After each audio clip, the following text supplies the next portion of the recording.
नमस्कार, मैं आपके साथ विभा उपाध्याय और आप देख रहे हैं न्यूज़ 18 बिहार झारखंड का डिजिटल प्लेटफॉर्म। बिहार में विधानसभा चुनाव से पहले मतदाता सूची में पुनरीक्षण कार्य को लेकर जमकर हंगामा मचा हुआ है।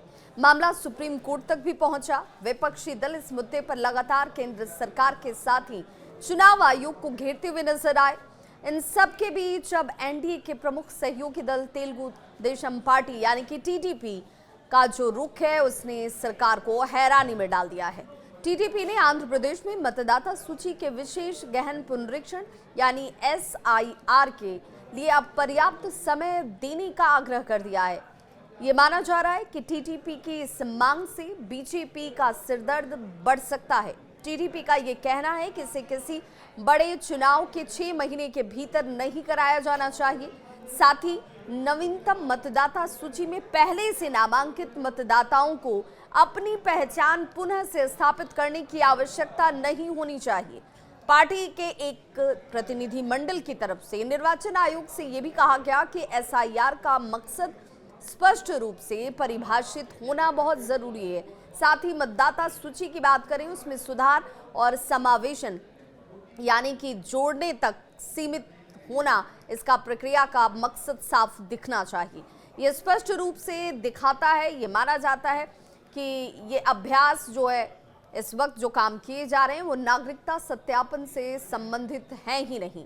अब जिस तरीके से टीडीपी की तरफ से ये टिप्पणी की गई उसके बाद महागठबंधन को छोड़ अब खुद सरकार के अंदर के सहयोगियों का सवाल सरकार को चिंता में डालता हुआ नजर आ रहा है। किसी भी क्षेत्र निर्देश में ये अंतर प्रतिबिंबित होना चाहिए। टीडीपी का ये रुख खास तौर पर बिहार जैसे चुनावी राज्यों में चल रहे एसआईआर के संदर्भ में नजर आता है। एनडीए के भीतर और बाहर दोनों जगहों पर इससे लेकर चुनौतियां कई हैं। टीडीपी एनडीए की दूसरी सबसे बड़ी सहयोगी पार्टी है। टीडीपी के पास 2024 के लोकसभा चुनाव में 16 सीटें हैं।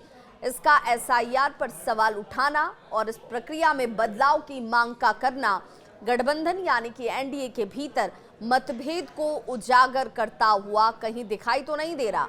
ये बीजेपी के लिए किसी चुनौती की तरह तो नहीं है, क्योंकि उसे अपने सहयोगियों को यानी कि एनडीए को अपने सहयोगियों को एकजुट रखने की सबसे ज्यादा जरूरत है और खासकर सीटों के साथ अपने दम पर बहुमत से 32 सीटें एनडीए पीछे है। और चंद्रबाबू नायडू की पार्टी की बात करें तो इस पार्टी ने एसआईआर को पारदर्शी बनाने, इसे नागरिकता सत्यापन से अलग करने और मतदाता के नाम को हटाने की प्रक्रिया में एक पारदर्शिता लाने की मांग सबसे बड़ी परेशानी का सबब नजर आ रही है।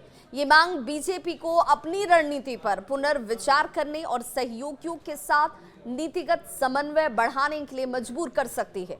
अगर बीजेपी टीडीपी की इन मांगों को नजरअंदाज करती है तो फिर क्या होगा, ये से भी जरा समझिए।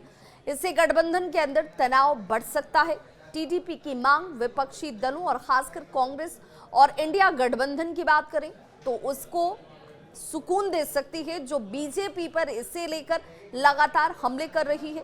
कांग्रेस ने पहले ही एसआईआर को चुनावी हेरफेर का प्रयास कहा है। अगर टीडीपी और बीजेपी के बीच इस मुद्दे पर मतभेद बढ़े तो विपक्ष इसे एनडीए के भीतर तनातनी असहमति के तौर पर पेश कर सकता है और एनडीए या बीजेपी खास तौर पर संभवतः ऐसा कभी चाहेगी नहीं।